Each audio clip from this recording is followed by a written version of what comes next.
It's very clear cut, it's evident. ఇప్పుడు ఎందుకు ఇంత డిస్కషన్ అవుతుంది అధ్యక్ష? మనందరం కూర్చోబెట్టి ఇంత సభా సమయాన్ని ప్రజలకు ఇవ్వాల్సింది కేవలం తిరుపతి లడ్డు గురించి ఎందుకు మాట్లాడాల్సి వస్తుందంటే, వాళ్ళు నిజంగా కనుక ఉప్పేసుకుని ఉంటే కల్తీ జరిగింది, దానికి తగ్గ లా ఏం కోర్స్ యాక్షన్ ఏం తీసుకోవాలో తీసేసుకుని అయిపోతుంటే దానికి ఎవరైతే పర్పెట్రేటర్స్ ఉన్నారో వాళ్ళకి ఆ శిక్షగా వెళ్ళిపోతారు. అలా కాకుండా అసలు ఆ నెయ్యిలో కల్తీ లేదు, యానిమల్ ఫ్యాట్ లేదు, రిపోర్ట్ ఇచ్చిన తర్వాత ఇవన్నీ. అందుకని ఈ సభ ఈరోజు ఇంతమంది మాట్లాడాల్సి వస్తుంది అధ్యక్ష. మాకు ఏమనిపించిందంటే అధ్యక్ష, దీన్ని క్యాబినెట్ మీటింగ్లో మా దృష్టికి తీసుకొచ్చింది మీకు తెలియజేస్తున్నాను మీ ద్వారా ప్రజలకి. సిబిఐ నేతృత్వంలోని ఈ స్పెషల్ ఇన్వెస్టిగేషన్ టీం ఆ నెయ్యి తయారీకి 1 లీటర్ పాలు కూడా వినియోగించలేదని చెప్పి చాలా ఖచ్చితంగా తేల్చింది. ఆ పామాయిల్లో రసాయనాలు కలిపి తయారు చేసినట్టు చెప్పింది.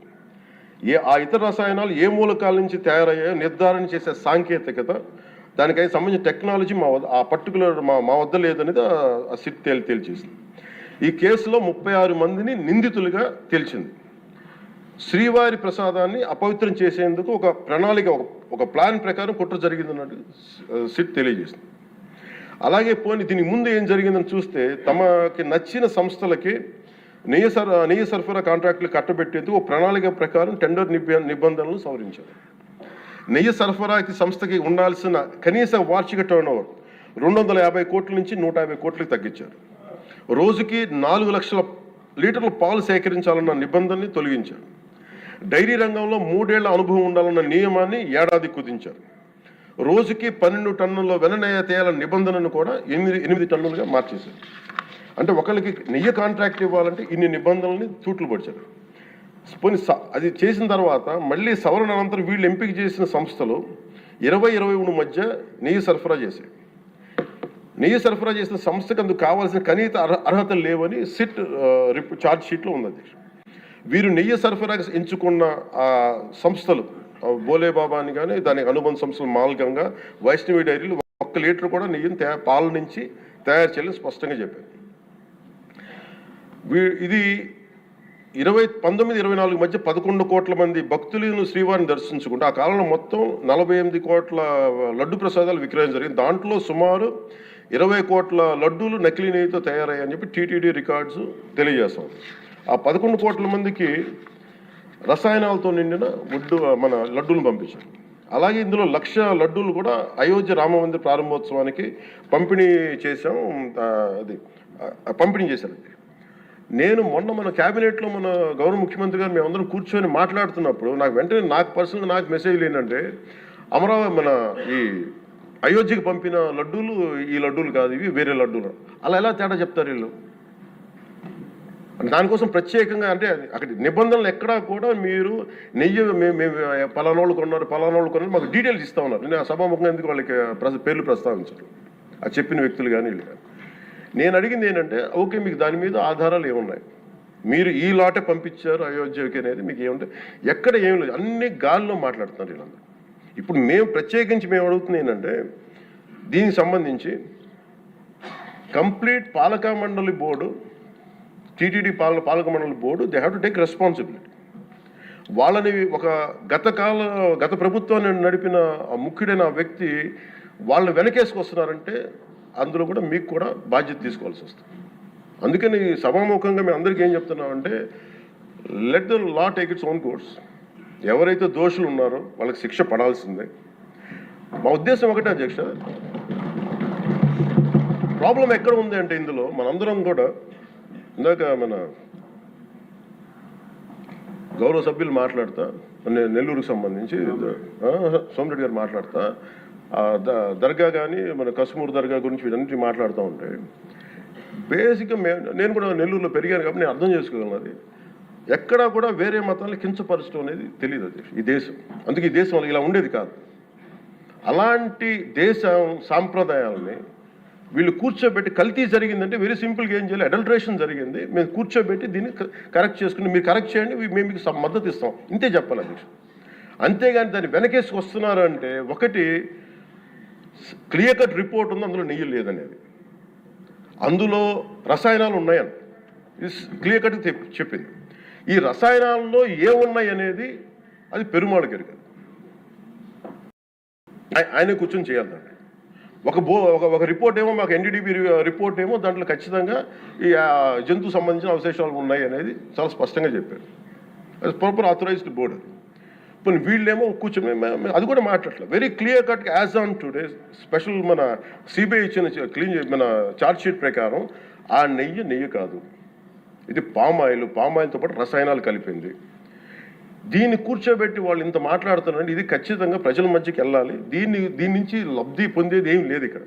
కానీ ఇది ఏంటంటే ఇది ధర్మానికి సంబంధించిన విషయం. అధ్యక్ష, ఇదే ఇష్యూ కనుక, ఇదే సమస్య కనుక ఏ ఒక్క మతానికి జరుగుంటే, హిందూ ధర్మానికి కాకుండా, వెంకటేశ్వర స్వామి వారికి కాకుండా ఇంకెవరికి జరిగినా కానీ ఈ దేశం గగ్గులైపోయింది, ప్రపంచం అంతా గగ్గులు పెట్టేసేవాడు.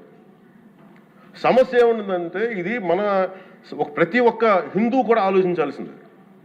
ఎందుకంటే ప్రతి హిందూకి బై నేచర్ మా ఇంట్లో కానీ ఎవరు, ఇందాక మన సోమిరెడ్డి గారు చెప్పినట్టుగా మీరు దర్గాకి ఏదంతా చూస్తే మేము దర్గాలు కదా, చిన్నప్పుడు మేము స్కూల్లో ఉన్నప్పుడు రొట్టెలు పండుగ దర్గా మెట్లు వెళ్ళి మేము కూర్చోబెట్టి అక్కడ ఇర్రెస్పెక్ట్ హిందూస్ ఇది ముస్లిం ఫెయిత్ అనుకోకుండా వెళ్ళి కూర్చోబెట్టి అందరూ గౌరవించి దాన్ని ఈ రోజుకి వెళ్తారు హిందువులందరూ.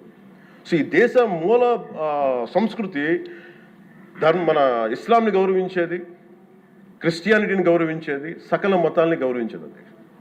అలాంటిది హిందూ ధర్మానికి సంబంధించిన 7 కొండల వాడు కలియుగ వెంకటేశ్వరుడు దైవం అనడానికి చాలా క్లియర్ కట్గా ఉంది అది. ఎందుకంటే కలియుగంలో జరిగింది ఆయనే, దీనికి ఆధార పురుషుడు, ఆయన మూల పురుషుడు. అలాంటి ఆయనకి పెట్టే ప్రసాదానికి ఇంత అపవిత్రం చేసిన తర్వాత వీళ్ళు ఏమి కూర్చొని దాన్ని తప్పు లేకుండా లేదన్నట్టుగా మాట్లాడుతుంటే వీళ్ళకి నాకు ఏం మాట్లాడాలో తెలియదు. దీనికి ఒక్కటి కూడా ప్రజలకు తెలియజేయాల్సింది ఏంటంటే అధ్యక్ష, ఇదే వేరే ఇస్లాంకి జరిగిన, క్రిస్టియానిటీకి జరిగిన, జీసస్ క్రైస్ట్కి జరిగిన, మహమ్మద్ ప్రవక్తకి జరిగిన, అల్లాకి జరిగిన ఇలా ఉండేది కదా అధ్యక్ష. వాళ్ళు ఆ రోజు మన కౌన్సిల్లో కూడా అలా పటాలు తీసుకొచ్చేవాళ్ళు వేరే ఏ దేవత అయితే. బికాజ్ ఇది హిందువులు కాబట్టి వీళ్ళ కులాలతో ముక్కలుగా అయిపోయి ఉంటారు కాబట్టి, హిందువులు తమ మతాలను ఎడాపెడా వీళ్ళు జోకులు వేసుకోగలరు కాబట్టి దీనికి సీరియస్నెస్ లేదు అధ్యక్ష. Before blaming anybody else, every Hindu has to take a responsibility for this, every Hindu. ఎందుకంటే మన ఇస్లాంని మనం ఎందుకంత కూర్చోబెట్టంత వాళ్ళు గౌరవించే విధానం చూస్తే నిజంగా మనం హిందూ ధర్మాన్ని పాటిస్తాం, మనం గౌరవించుకోలేమో అనిపిస్తుంది మనకి. అది మిగతా మతాలను చూసి నేర్చుకోవాలి అధ్యక్ష. వీళ్ళకి ఏముంది, వీళ్ళు ఇంత మాట్లాడుతున్నారు తిరుపతి లడ్డు మీద. నిజంగా వీళ్ళు కనుక మాట్లాడితే అదే వేరే మతం గురించి ఎందుకు మాట్లాడరంటే ఓట్లు పోతాయి అధ్యక్ష. హిందువుల ఓట్లు చాలా ఈజీగా ముక్కలు కులాలను చేసి పెట్టేసి పోతాయి. ఆ వెంకటేశ్వరం కాబట్టి శివుడు ఉంటాడు, శివుడు కాబట్టి అమ్మవారు ఉంటాడు, ఈజీ వాళ్ళకి. ఈ నైజం జనాల్లో మారినంత కాలం ఇలాంటివి జరుగుతూనే ఉంటుంది అధ్యక్ష. వీళ్ళు ఇలాగే మాట్లాడుతూనే ఉంటారు. ఇది లోపల నుంచి మనందరం కదలాలి, ఇర్రెస్పెక్ట్ ఆఫ్ పార్టీస్. నేను వైసీపీలో ఇప్పుడు రాని వైసీపీ నాయకులు కూడా అడుగుతున్నాను, వాళ్ళ మద్దతుదారులు కూడా చెప్తున్నాను ఈ సభాముఖం. మీరు ఎవరన్నా సరే రేపొద్దున్న నుంచి మీరు వెళ్ళి తిరుమలలో వెంకటేశ్వర స్వామిని దర్శించుకున్నప్పుడు, ఆ నిలువెత్తు స్వామివారిని చూసినప్పుడు మీకు గిల్ట్ కలగకపోతే మీరు చూడండి. ఎందుకంటే ఆయన కళ్ళలోకి చూసినప్పుడు మీరు ఇన్ని తప్పులు చేసేవాళ్ళు మేము వెనకేసుకొస్తున్నామని ఎవరన్నా మాట్లాడితే ఆ పాపం వాళ్ళకే కాదు వాళ్ళకు కూడా చుట్టుకుంటుంది. ఇది ఖచ్చితంగా దీన్ని ఎక్కడో చోట దీనికి ఒక లాజికల్ కన్క్లూజన్ అయితే పట్టుకెళ్ళదు. దోషులకి శిక్ష పడాల్సింది. ఎందుకంటే ఇది ఇక్కడతో ఆగకపోతే ఇది ఒక పరంపర అయిపోతుంది.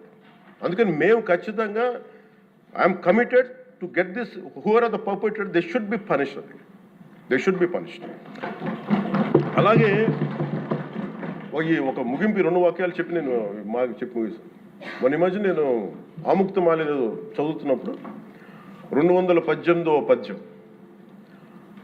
దాంట్లో ఆయన చెప్పింది ప్రత్యేకించి ఆయన రాసిన ఈ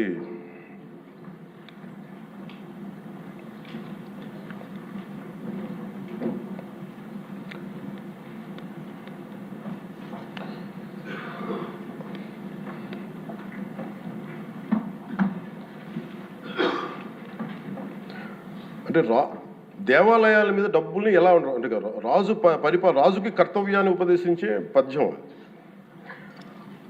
ఆయితికానికి ఇవ్వకు మమరాలయ ముఖ్యము, అతడు అర్థతృష్ణాయుతుడై నిజోర్వియగు నష్టికి ఆ ధనమును తరల్చి రాజు ఆయతనమునకు చేర్చు మరి అట్టిది ఆపత్యము కాన ఒంటిగాడే అధికారి కావలయ ఇంచుకు తిన్నను వాడే రూపురం.